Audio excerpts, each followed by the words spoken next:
అధ్యక్ష, ఉత్తరాంధ్ర టైగర్, ఉత్తరాంధ్ర ప్రజలందరూ కూడా ఎంతో ప్రేమగా పిలుచుకునే తాతాజీ అని పిలుచుకునే చింతకాయల అయ్యన్న పాత్రుడు గారిని రెండవసారి శాసనసభ్యురాలుగా వచ్చి అధ్యక్ష అని పిలుచుకునే ఒక మంచి అవకాశం కలుగజేసినందుకు గౌరవ ముఖ్యమంత్రి నారా చంద్రబాబు నాయుడు గారికి, ఉప ముఖ్యమంత్రి పవన్ కళ్యాణ్ గారికి, అదేవిధంగా నారా లోకేష్ గారికి, బీజేపీ నాయకులకి అందరికీ కూడా పేరు పేరున ధన్యవాదాలు.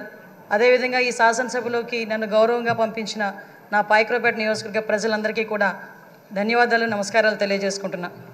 7 సార్లు ఎమ్మెల్యే, 5 సార్లు మంత్రి, 1 సారి ఎంపీ, ఇన్నిసార్లు రాజకీయ జీవితం గడిపినా కూడా ఎక్కడా కూడా భూతద్దం పెట్టి ఎతికినా కూడా ఒక మచ్చ కూడా కనిపించక, కేసు పెట్టాలని ప్రయత్నం చేసినా కూడా ఏమీ కనబడక, నిర్భయ యాక్ట్లు పెట్టుకునే స్థాయికి దిగజారిన ఆ గవర్నమెంట్లో కూడా ఎదురుడి నిలబడిన ధీరుడు మా అయ్యన్న పాత్రుడు గారు, మా తాతాజీ గారు. అటువంటి వ్యక్తిని ఈరోజు స్పీకర్ స్థానంలో కూర్చొని ఈరోజు ఎంతోమంది ఎమ్మెల్యేలకి మార్గదర్శకంగా కూర్చోబెట్టినందుకు నిజంగా అందరికీ కూడా, ఇక్కడ ఉన్న వాళ్ళందరికీ కూడా పేరు పేరున నేను ధన్యవాదాలు, నమస్కారాలు తెలియజేసుకోవాలి. ఎందుకంటే అయ్యన్న పాత్రుడు గారు నా పక్క నియోజకవర్గం. ఎప్పుడూ కూడా గురువు గారిగా నేను రాజకీయాల్లోకి వచ్చినప్పుడు కొత్తగా ఉన్నప్పటికీ కూడా ప్రతి ఒక్క విషయంలోని కూడా మమ్మల్ని గైడ్ చేసి ఈరోజు ఈ పొజిషన్కి తీసుకురాగలిగారంటే ఆ రోజు అయ్యన్న పాత్రుడు గారు ఇచ్చిన స్ఫూర్తి. అయ్యన్న పాత్రుడు గారు 2004లో నేను నర్సీపట్నంలో ఒక టీచర్గా నేను ఉండేదాన్ని. ఎందుకంటే ఈ ఒక్క ముక్క చెప్పాలి, ఎందుకంటే ఈ ఎన్డీఏ గవర్నమెంట్ కానీ తెలుగుదేశం పార్టీ గవర్నమెంట్ కానీ ఒక సామాన్యులను తీసుకొచ్చి శాసనసభలో కూర్చోబెట్టి శాసనాలు తీర్చిదిద్దే విషయంలో ముందు కూర్చోబెడుతున్నారన్న విషయాన్ని తెలియజెప్పడానికి ఒక విషయం చెప్పాలి. 2004లో నేను టీచర్గా నర్సీపట్నంలో పనిచేస్తున్నా. ఆ టైంలో గౌరవ స్పీకర్ గారు అక్కడ ఎమ్మెల్యే. ఆ రోజు నేను వెళ్ళి మీకు బొకే కూడా ఇచ్చున్నా, మీ జన్మదినానికి వచ్చి మేము శుభాకాంక్షలు తెలియజెప్పడానికి యాజ్ ఎ టీచర్గా. మళ్ళీ ఈరోజు ఇక్కడ కూర్చొని ఒక శాసనసభలో ఒక మంత్రిగా, ఒక స్పీకర్గా మీకు ధన్యవాదాలు తెలియజేసుకునే ఒక మంచి అవకాశం ఇచ్చినందుకు తెలుగుదేశం పార్టీ అధినేతగా చంద్రబాబు నాయుడు గారికి అందరి తరపున నేను ధన్యవాదాలు, నమస్కారాలు తెలియజేసుకోవాలి. ముఖ్యంగా మీరు చాలామంది ఇప్పుడు చెప్పారు, 40 సంవత్సరాల సుదీర్ఘ రాజకీయ చరిత్ర, ఎక్కడా కూడా మచ్చలేదు. ఎన్నో పోర్ట్ఫోలియోలు చేశారు, ఎంపీగా చేశారు. అతి ముఖ్యంగా ఒక సామాన్యుడికి అతి దగ్గరగా ఉండి కార్యకర్తకి భరోసాగా నిలబడి అయ్యన్న పాత్రుడు అంటే ఒక బ్రాండ్గా నిల్చున్న వ్యక్తి మీరు. ఇవన్నీ జరగడమే కాకుండా మొన్న 2019 అంటే ఇంతవరకు మనం ఎంతవరకు పనిచేసామనేది ఒక ఎత్తు అయితే 2019 నుంచి 2024 వరకు ఉన్న పీరియడ్ని మనం ఒక బ్లాక్ పీరియడ్ కింద తీసుకోవాలి రాజకీయ చరిత్రలోనే. ఎందుకనంటే ఒక శాసనసభ నడిపించడం చేత కాదు, ఒక అడ్మినిస్ట్రేషన్ చేయడం చేత కాక ఒక నియంత పరిపాలనలో ఆంధ్రప్రదేశ్ రాష్ట్రం అట్టడుగుపోయిందన్న సంగతి మనందరికీ తెలుసు. చాలా సందర్భాల్లో తమరితో కూర్చునేటప్పుడు కూడా నేను ఇన్ని సంవత్సరాలు రాజకీయంలో ఉన్నాను కానీ ఇలాంటి ముఖ్యమంత్రిని చూడలేదు అని ఒక్కొక్క సందర్భంలో మీరు మీ భాషలో చెప్పిన సందర్భాన్ని కూడా ఇక్కడ గుర్తు చేసుకోవాలి. ఎందుకనంటే ఇన్ని సందర్భాలు ఒక ఎత్తు అయితే ఈ 5 సంవత్సరాలు మీరు ఎదుర్కొన్న సమస్యలు, నేను ఈ ఒక్క విషయంలోని కూడా మీ కుటుంబ సభ్యుల్ని కూడా నేను అప్రిషియేట్ చేయాలి సార్. ఎందుకంటే 40 సంవత్సరాల రాజకీయ చరిత్రలో మీరు ఎక్కడా కూడా ఒక మచ్చ లేకుండా మీ రాజకీయ ప్రస్థానం మీరు వెళ్తున్నారంటే అక్కడ మీ సతీమణిగా ఉన్న పద్మావతమ్మ కానీ, మీ కుమారులుగా ఉన్న విజయ్ రాజేష్ గారు కూడా, మా కుటుంబ సభ్యులందరూ కూడా మీకు సపోర్టివ్గా నిలబడ్డాం. లాస్ట్ 5 ఇయర్స్లో మనం చూసుకుంటే విజయ్, రాజేష్, అమ్మ ఈ ముగ్గురు కూడా ఎంతో బాధపడ్డారు. రాజకీయంలో ఉన్నందుకు మనం బాధపడడం, మనం ఆ ప్రాబ్లం ఫేస్ చేయడం అనేది ఒక ఎత్తు అయితే ఎక్కడా కూడా తొనకకుండా వెనకకుండా మీకు సపోర్ట్ చేయటం. ఆఖరికి ఎంత దారుణం అంటే మనవరాల్ని కూడా ఇంట్రాగేట్ చేశారు పోలీసులు వచ్చి. చిన్న పిల్ల 3 సంవత్సరాల పిల్లని కూడా ఇంట్రాగేట్ చేసి ఆ అమ్మాయిని కూడా భయకంపితులను చేశారు. అటువంటి సిచ్యువేషన్లో కూడా ఎక్కడ కూడా కదలలేదు. ఒక చిన్న 6 అడుగుల దూరం అని చూపించి గోడను కూల్చడానికి వందలాది మంది పోలీసులు మీ ఇంటి చుట్టుపక్కల పెట్టినా, సార్ ఎక్కడికైనా వెళ్ళండి, జైల్లో పెడితే మళ్ళీ ఇబ్బందులు పడతారేమో అంటే, వస్తే అరెస్ట్ చేయని అమ్మా ఏం చేస్తారు, మహా అయితే చచ్చేటప్పుడు కూడా అదే జెండాతో చచ్చిపోతాను తప్పించి ఏ రోజు కూడా జెండా మార్చకుండా నేను నిలబడతాను, అది నా రాజకీయ నైజం అని గర్వంగా చెప్పిన వ్యక్తి మా అయ్యన్న పాత్రుడు గారు. అటువంటి వ్యక్తి ఈరోజు సభా స్పీకర్ స్థానంలో ఉండటం నిజంగా మా అదృష్టంగా నేను భావిస్తున్నా. అదేవిధంగా ఈరోజు ఏదైతే ఇందాక మన నాయకులందరూ కూడా చెప్పున్నారు, లాస్ట్ 5 సంవత్సరాల్లో పరిస్థితి ఎలా ఉందంటే ఇంకొక విషయం ఇక్కడ చెప్పాలి సార్.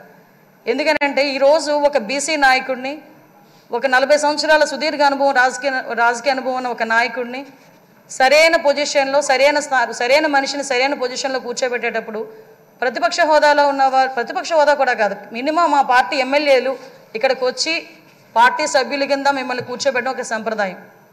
సాంప్రదాయాలకు విలువిచ్చే ఒక పార్టీగా, సాంప్రదాయాలు విలువిచ్చే అధికార పక్షంగా నిన్న కూడా ప్రమాణ స్వీకారాలు చేసేటప్పుడు 11 మందిలో ఒక ఎమ్మెల్యే మాత్రమే జగన్మోహన్ రెడ్డి అన్న వ్యక్తి, అతనికి ప్రతిపక్ష హోదా లేదు. అలాంటి వ్యక్తిని కూడా సీరియల్ ప్రకారమో ఆల్ఫాబెట్ ప్రకారమో పిలవకుండా ఒక గౌరవ మాజీ ముఖ్యమంత్రి అన్న ఒక హోదాలో మనం పిలిపించి మినిస్టర్స్ తర్వాత అతను ప్రమాణ స్వీకారం చేసే అవకాశం ఇచ్చాం. అది మన గౌరవం, మన సంప్రదాయం. అది కాకుండా ఈరోజు అటువంటి సంప్రదాయం ఎందుకు వాళ్ళు రిసీవ్ చేసుకోలేకపోతున్నారు? ఈరోజు ఒక బీసీ నాయకుని, ఆయన రాకపోతే పోయాడు, ఆయన పులివెందులు వెళ్తాడు, ఎక్కడికి వెళ్తాడు. మిగతా సభ్యులను కూడా పిలిపించి కూర్చోబెట్టి మిమ్మల్ని ఆ స్థానంలో కూర్చోబెట్టని పిలిపించుంటే ఎంత గౌరవంగా ఉండేది. అంటే వాళ్ళకి గౌరవం ఇచ్చి పుచ్చుకోవడం కూడా చేత కాదన్న సంగతి ఈ ఒక్క సభ మొదటి రోజే మనందరికీ కూడా అర్థమైంది. నేను ఒకటే అప్పీల్ చేస్తున్నాను సార్, ఈ సభలో ఇంతకుముందు జరిగిన అవమానాలు కానీ, ఏ ఆడపిల్లకి కూడా ఇంతకుముందు జరిగిన అవమానాలు కానీ, ఏ ఒక్కరికి కూడా, ఆడపిల్లలకే కాదు ఇక్కడ శాసన సభ్యులకి కూడా ఎక్కడ కూడా ఎటువంటి అవమానాలు జరగకుండా చూసుకునే బాధ్యత.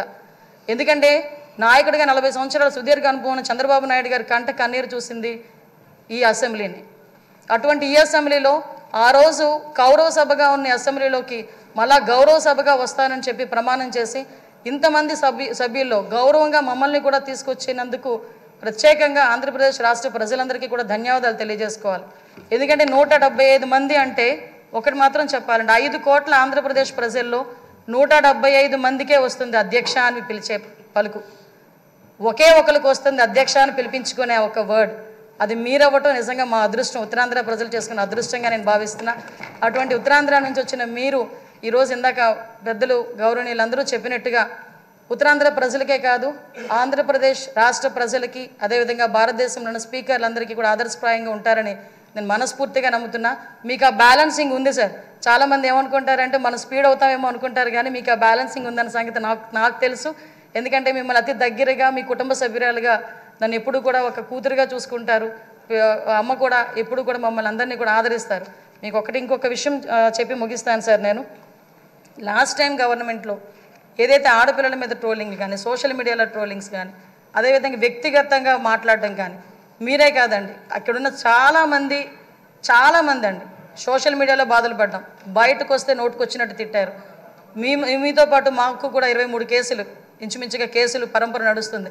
మీరు నేను కలిపి ఉన్న కేసులు చాలా ఉన్నాయి, ఇంచుమించు 4-5 కేసులు ఉన్నాయి. ఇవన్నీ మళ్ళీ పునరావృతం కాకుండా రాబోయే తరాల వారికి ఒక శాసనసభ అంటే ఇలా ఉండాలి. లాస్ట్ 5 years చాలామంది నాతో చెప్పారు, మేము పిల్లలతో కూర్చొని శాసనసభ చూడలేకపోతున్నాం. ఇంతకుముందు స్కూల్ పిల్లల్ని తీసుకొచ్చి గ్యాలరీలో కూర్చోబెట్టి శాసనసభ అంటే ఇలా జరుగుతుందని చూపించేవారు. అటువంటి సంప్రదాయం పోయి ఈరోజు టీవీలు ఆఫ్ చేశారు లాస్ట్ 5 years కూడా. అలా కాకుండా అందరూ కూడా శాసనసభను వీక్షించి జరిగే చట్టాలని కూడా వాళ్ళందరూ కూడా పాలు పంచుకునే అవకాశం కూడా మనందరం కూడా కలిగజేయాలని, దానికే మీరు సూటబుల్ వ్యక్తిగా మేము అనుకుంటూ మీకు మరొకసారి ఉత్తరాంధ్ర తరపున, పాయకరావుపేట నియోజకవర్గం తరపున ధన్యవాదాలు, అభినందనలు తెలియజేసుకుంటున్నాను సార్. Thank you. సభ్యులందరికీ స్పీకర్గా ఎన్నికైన అయ్యన్న పాత్రుడు గారికి నా హృదయపూర్వక శుభాకాంక్షలు. అయ్యన్న పాత్రుడు గారు అంటే అందరి పాత్రుడు, ఎప్పుడూ ప్రజల గురించే ఆలోచించే వ్యక్తి. అధికారంలో ఉన్న ప్రతిపక్షంలో ఉన్న ప్రజల సమస్యలు ఎట్లా పరిష్కరించాలని ఆలోచించే వ్యక్తి అయ్యన్న పాత్రుడు గారు. అయ్యన్న పాత్రుడు గారు అంటే ఒక పోరాటం, ఒక పౌరుషం.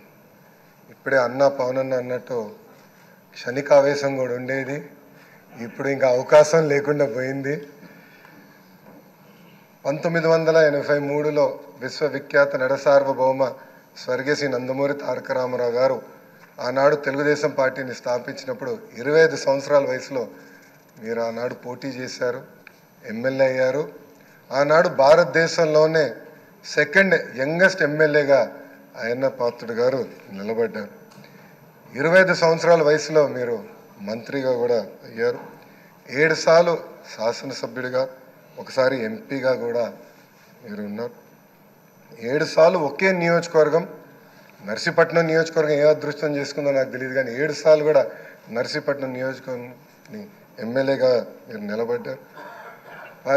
16 సంవత్సరాలు మీరు మంత్రిగా చేశారు.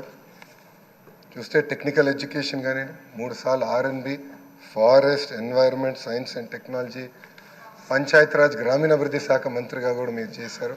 ఈ హౌస్లో ఎవరికి పక్కన ఒక అదృష్టం నాకు దక్కింది.